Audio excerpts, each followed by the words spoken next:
Paul, telomerase hit the headlines. However, I think we have to put it into perspective.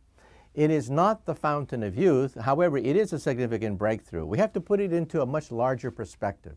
First of all, we know that DNA is sort of like a shoelace. It has plastic tips at the end.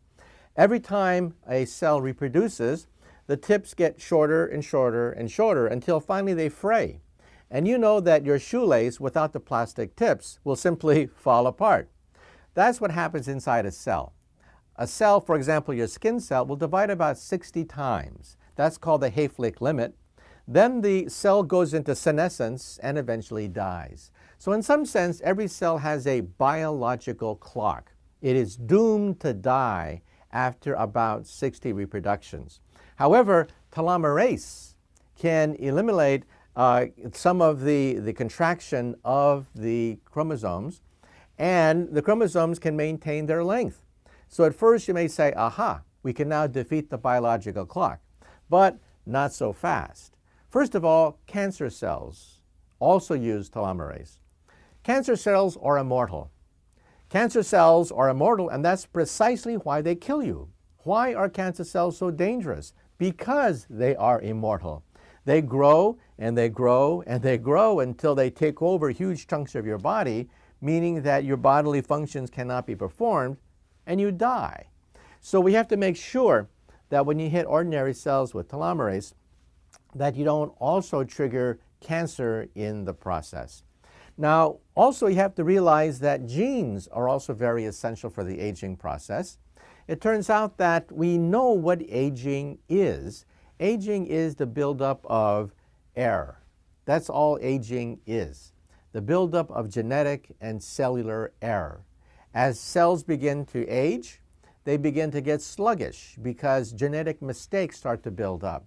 Now, cells, however, have a repair mechanism. They can repair damage to their cells. Otherwise, we would all basically rot very soon after birth.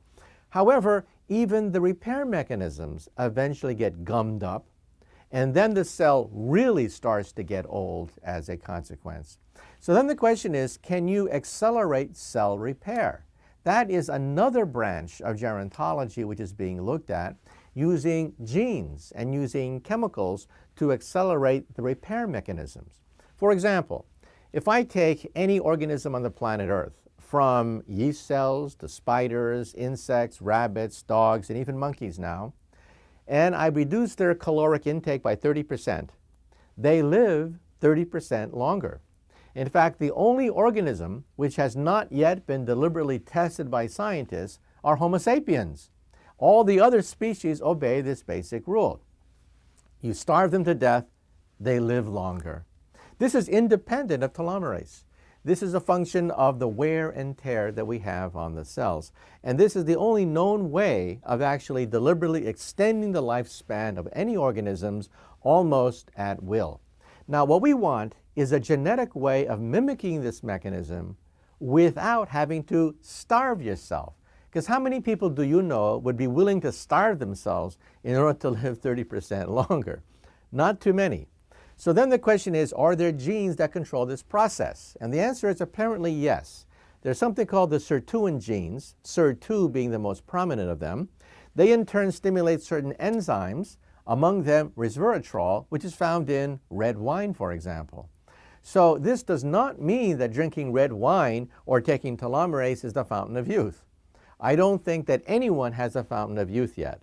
What I am saying is, we are now finding pieces of the fountain of youth, tantalizing clues that mean that perhaps in the coming decades, we might be able to actually unravel the aging process.